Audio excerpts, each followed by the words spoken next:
in Parliament, the chairpersons of the economic cluster are currently giving their own media briefing on a wide range of economics-related matters. The briefing covers issues related to the Postbank, the management and development of critical minerals, and efforts to combat illegal mining. Let's listen in. Transnet, specifically on the rail network, which contributes to congestion on the road network and our deteriorating road infrastructure.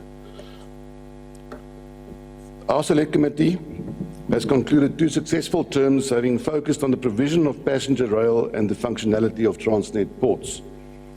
This has included testing operations on the Lungile to Cape Town corridor, on the Prasa Central line, as well as oversight visit to the Port of Cape Town that focused on improvements at the Transnet operations in the port.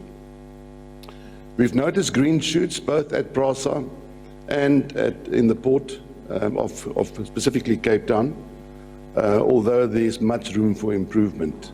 Prasa, as has been recently reported in the media, is battling with signalling, and signalling is key to operating trains more often than what they are scheduling departures at the moment. At the moment, it seems that train drivers are relying on their cell phones to communicate with each other on the train lines, and signalling is crucial to get our trains departing on more frequent schedules. And once signalling is properly implemented, we are convinced that public transport from a Prasa and passenger rail point of view will be much more efficient and servicing our communities much better. In the port, we've seen green shoots as well. Obviously, there's challenges in the port. The Port of Cape Town is very limited with regards to space. Our container terminal do not have a lot of berths. We've also got a major problem in Cape Town with regards to the weather. So inclement weather plays a huge role. Every time there's winds exceeding 70 kilometers an hour, a lot of our gantries cannot operate and port operations come to a standstill. Green shoots in that regard is that we've been informed that Transnet has now acquired rubber tie gantries, new ones, that can withstand higher wind speeds. I think it's up to 92 kilometers an hour. And they are now being operationalized. I think I've been invited to one of the operationalization events next week. So oversight findings with regard to the PricewaterhouseCoopers investigation, with regard to the IDT. So when the Independent Development Trust failed to submit its annual financial statements for the previous financial year within the legislative time frame, the Select Committee called the IDT before it to inquire into governance, financial management, and consequence management at the entity. Serious deficits in these areas have come to light through the investigation conducted by the PricewaterhouseCoopers, which was requested by the Minister, into the pressure swing absorption PSA oxygen plant tender awarded by the Independent Development Trust. Through a joint meeting between the Select Committee and the Portfolio Committee in Public Works and Infrastructure, the Minister of Public Works and Infrastructure will account to Parliament on the findings and recommendations of the investigation, as well as the most immediate corrective actions that will be taken. That meeting has been scheduled for this week. Unfortunately, we couldn't get our schedules to coincide with the Minister's schedule. The Minister has given us alternative dates. Unfortunately, with the Select Committee, with our vast scope, we battle with availability for a time slot, and we'll probably have that meeting with the Minister very early in the 4th term. The Select Committee will include the implementation of all recommendations contained in the final investigation report into its oversight program going forward, as I've just mentioned. As an implementing agent of the Department of Public Works and Industry, the IDT has a key role to play in the delivery of social infrastructure, including schools, clinics, and community facilities. And there should be severe consequences when limited funds are diverted through improper channels. With regards to progress on improvements in the quality of government buildings for service delivery, for the third term, the Select Committee will continue with a focus on the conditions of state-owned buildings. Inadequately maintained buildings do not inspire confidence in government and at worst risks the safety of public servants and communities needing access to services. Derelict and abandoned properties invite criminal activity into our city centres, and the Auditor General, Public Service Commission and the Department of Planning, Monitoring and Evaluation has made concrete proposals in this regard and has laid the groundwork for an improvement plan that must be finalised by the Department of Public Works and Infrastructure. These recommendations include, amongst others, initialising a debt dispute resolution mechanism for client departments that query user charges. That is currently being formulated, but it's not yet been introduced. The implementation of an optimisation and reform strategy, which the Department of Public Works and Infrastructure has now introduced. Reforms to the procurement strategy and function, which the Department of Public Works and Infrastructure will now implement through the public-private partnership models, such as the build, operate and transfer, and the refurbish, operate and transfer models. Disposal of non-performing assets, which the Department of Public Works and Infrastructure said it would commence with within the next few months.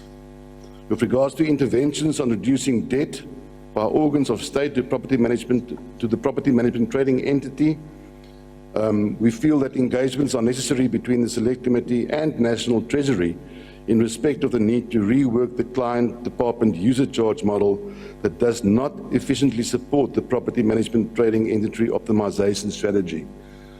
It is very sad that a lot of the user departments are paying the Department of Public Works and Infrastructure way below the market value for rentals. I think in our last Select Committee meeting, we were informed that the Department of Works and Infrastructure get around 24 Rand a square metre in rentals from user departments, where the norm is 110 Rand and more.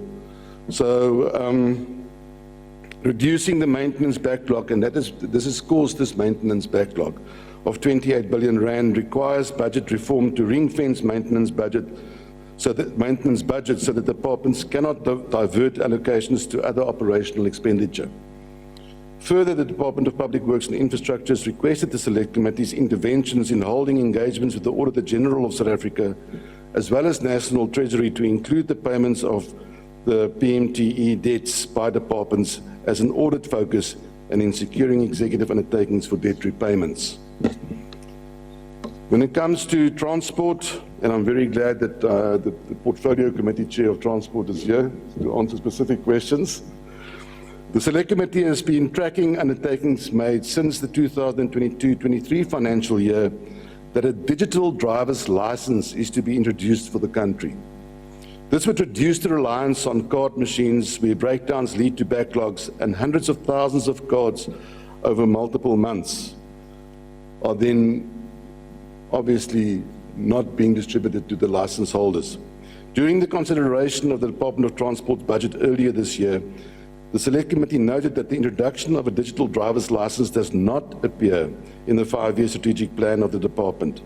In response, the department indicated, when we queried this, that the government printing works is undertaking research on digital options, and primary uses to be addressed will be the need to ensure the security and authenticity features on digital cards. The Select Committee will be working towards obtaining an executive undertaking from the Minister for the timelines associated with the introduction of digital driver's licenses. In a day and age where most South Africans that are over the age of 18 have a cell phone, and we all do banking on cell phones, it is beyond me that we cannot introduce a digital driver's license which can be held on a cell phone and which could be operationalized. So our Select Committee is going to work hard on our oversight over the Department of Transport in the next 4 years to ensure that there's movement on that. And with that, I'd like to thank you. Thank you.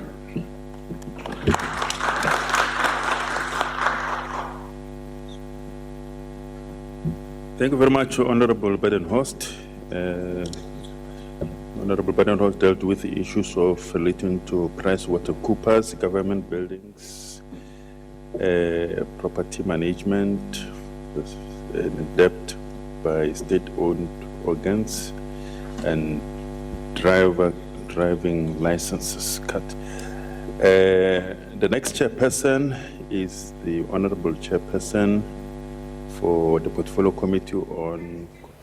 All right, so that's the economic cluster there that's been giving a briefing on a wide range of issues. We've just heard from the Select Committee Chair on Public Infrastructure and the Minister in the Presidency, who has spoken about a variety of interventions that they hope to see through, including, by the way, the introduction of a digital driver's license. This is important information because, as I'm sure you have heard by now, South Africa only has one driver's license printing machine, which has broken down for a couple of months now, and there is a staggering backlog in getting people's driver's licenses out. And I suppose this kind of innovation, if it were to see the light of day, would certainly help that kind of problem, where you can simply have your driver's license on your phone as an official document, if you know what I mean. It would certainly cancel out this backlog and the need for any printing machine, given the fact that we've had one for so long.